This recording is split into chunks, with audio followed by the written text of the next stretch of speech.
Baik, selamat pagi. Perkenalkan, nama saya Eli Susanti, NPM 23592010002. Saya dari kelas 6A. Pada kesempatan ini saya akan mempresentasikan sebuah topik yang sangat relevan, yaitu audit testing dan audit evidence. Nah, di sini ada 4 kasus, yaitu Enron, WorldCom, Satyam, dan Garuda Indonesia. Sebelum masuk ke kasus, izinkan saya memaparkan alur. Yang pertama itu kita ada konsep dasar audit testing dan audit evidence supaya kita punya landasan yang sama. Kemudian kita akan bedah satu persatu 4 kasus besar seperti Enron tahun 2001, WorldCom 2002, Satyam 2009, dan Garuda Indonesia 2018. Ini. Nah, di bagian akhir ini kita akan tarik benang merahnya, apa pola yang sama dari semua kasus ini dan apa yang seharusnya dilakukan agar tidak terulang. Lalu kita ke slide 3, yaitu ada konsep dasar. Ini yang sebelah sini audit testing dan audit evidence. Yang kita bahas dulu dari audit testing. Yang pertama itu pengujian audit ini kan cara seseorang auditor menguji apakah laporan keuangan bebas dari salah saji material. Ada beberapa bentuknya, seperti pengujian substantif. Nah, ini menguji langsung saldo dan transaksi, misalnya memeriksa apakah nilai piutang yang tercatat benar-benar ada. Lalu yang kedua ini ada test of control. Ini menguji apakah pengendalian internal perusahaan berjalan dengan efektif. Misalnya apakah setiap pengeluaran kas benar-benar sesuai prosedur. Lalu ada analytical prosedur. Nah, ini membandingkan angka laporan keuangan yang mendeteksi yang tidak wajar. Misalnya laba tiba-tiba melonjak 500% tanpa penjelasan logis. Ini ada sampling. Sampling ini karena tidak mungkin memeriksa semua transaksi satu persatu, auditor memilih sampel yang representatif. Nah, sementara audit evidence ini adalah bukti yang dikumpulkan dari proses testing tersebut. Ada dokumentasi, fisik secara kontrak, konfirmasi eksternal, observasi langsung. Ini auditor langsung datang hitung stok gudang sendiri. Ini rekonsiliasi, ini membandingkan catatan perusahaan dengan sumber eksternal. Nah, ini jadi poin kuncinya ini, kualitas audit sangat bergantung pada dua hal ini. Jika testingnya lemah atau buktinya tidak valid, opini auditor ini tidak bisa dipercaya. Nah, langsung ke kasus Enron. Nah, ini kasus pertama dan mungkin yang paling terkenal sepanjang sejarah akuntansi adalah Enron Corporation. Enron Corporation ini perusahaan ini energi raksasa Amerika, masuk Fortune 500 dan pernah dinobatkan sebagai perusahaan paling inovatif di Amerika Serikat. Selama 6 tahun ini, berturut-turut auditornya adalah Arthur Andersen.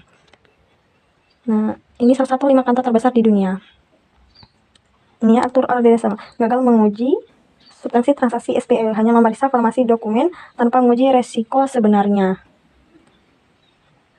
Nah, ini di tahun 2021, kebohongan ini terbongkar sekitar 74 miliar dolar ya. Nilai saham hancur, ini ya, pemegang saham. Hancur dalam hitungan minggu, puluhan ribuan karyawan kehilangan pekerjaan. Lalu, yang kedua ini, kegagalannya yaitu audit evidence. Konfirmasi untuk transaksi SPE tidak dilakukan secara independen ke pihak ketiga. Lalu ada lalu Arthur ini menerima 52 juta ya dalam 1 tahun. Di antaranya adalah free konsultas. Yang ini kasus WorldCom. Nah, bangsa dan dunia terkejut dengan Enron. Setahun kemudian muncul kasus yang bahkan lebih besar, yaitu WorldCom. Nah, WorldCom ini adalah perusahaan telekomunikasi terbesar di dunia. Yang kedua, modusnya cerdas tapi sederhana. Biaya operasionalnya yang hasilnya masuk sebagai beban di laba rugi justru dipindahkan menjadi aset neraca. Total yang dimanipulasi itu sebesar berapa ini? 3,8 miliar dolar ya. Nah, ini ada dampaknya. Laba yang dilaporkan jadi terlihat jauh lebih besar, yang sebenarnya manajemen dapat bonus, harga saham tetap tinggi, harus menyuntikkan uang sampai semuanya runtuh. Nah, di sini ada testing gagal. Ini bukti lama, tidak ada vouching memadai atas jurnal entry yang mencurigakan. Sampling bias. Ini sampling audit dipilih dari dokumen yang sudah disaring manajemen, bukan random sampling independen. Lalu ada refleks diabaikan. Nah, rasio biaya operasional yang tidak normal, tidak direspon, dan exit prosedur. Lalu ada Satyam Komputer. Nah, di sini kita bergerak ke Asia. Tahun 2019, dunia dikejutkan oleh skandal Enronnya India, yaitu kasus Satyam Computer Service. Nah, ini merupakan, nah di sini ada kas fiktifnya 1,5 miliar, karyawan fiktifnya, durasi, produk gagal. Nah, ini kegagalan konfirmasi bank. Ini India tidak melakukan konfirmasi langsung ke bank atas saldo kas, konfirmasi diterima dari manajemen, bukan dari bank secara independen. Nah, ini bukti palsu diterima. Dokumen bank statement yang dipalsukan diterima tanpa verifikasi. Nah, kemudian testing tidak memadai, tidak ada rekonsiliasi kas yang memadai, saldo, debitor, dan kas yang tidak masuk akal tidak ditindaklanjuti dengan prosedur audit tambahan. Lalu ada kasus Garuda. Ini kita kembali ke tanah air, yaitu Garuda Indonesia. Nah, di tahun 2018, laporan keuangan yang mengejutkan laba 11,33 miliar. Pada tahun sebelumnya mereka merugikan 2,45 triliun. Di mana laba itu Garuda mencatat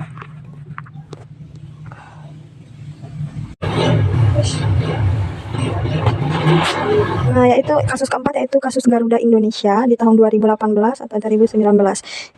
Karena ini melibatkan Laborator dan kantor akuntan Indonesia. Nah, di tahun 2018 Garuda ini merilis laporan keuangan yang mengajukan laba sebesar 11,33 dan melonjak drastis dari rugi sampai 2,45 miliar triliun tahun sebelumnya.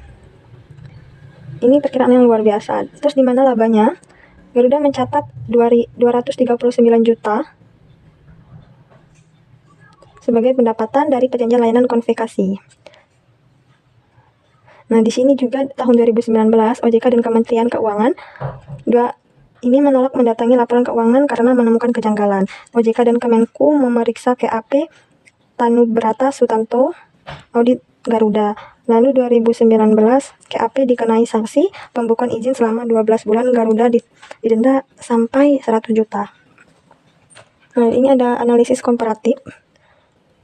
Nah, setelah melihat 4 kasus tadi, mari kita tarik perbandingan. Kalau kita lihat tabel ini, ada satu pola yang langsung mencolok, yaitu Arthur Ardesen muncul di 2 kasus sekaligus. Ini ya, Arthur nih. Enron dan Wellcome. Ini bukan kebetulan, ini mencerminkan budaya kantor yang lebih mengutamakan mempertahankan klien besar dibanding menjaga integrasi audit. Nah, dari kolom kegagalan audit testing, semua kasus menunjukkan auditor tidak menguji substansi transaksi yang paling material. Nah, dari kolom kegagalan evidence, polanya juga konsisten, konfirmasi tidak independen, vouching tidak dilakukan, bukti terima dari tangan manajemen. Nah, poin kuncinya dan sanksi semua berujung pada konsekuensi besar. Kantor akuntan bubar, eksekutif di penjara, KAP dibekukan. Konsekuensi kegagalan audit tidak hanya menimpa perusahaan, tapi juga auditor lainnya. Lalu ini ada penyebab kegagalan audit. Nah, ini ada independensi terganggu, tekanan klien, sampling tidak memadai, konfirmasi tidak langsung, abaikan deadline, dan prestasi lemah.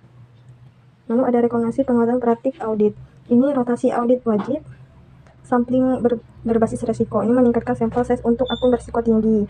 Lalu ada independensi, pisah free konsultasi. Ini larang atau batasi ketat layanan audit kepada klien, audit mencegah konflik kepentingan struktural.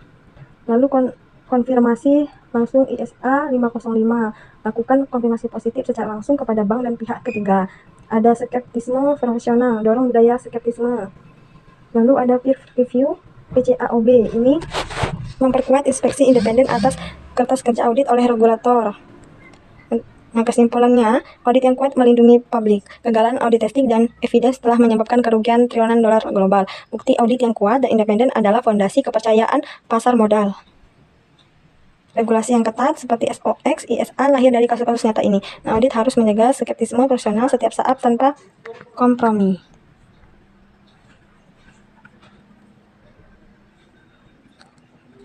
Sekian presentasi dari saya. Wassalamualaikum warahmatullahi wabarakatuh.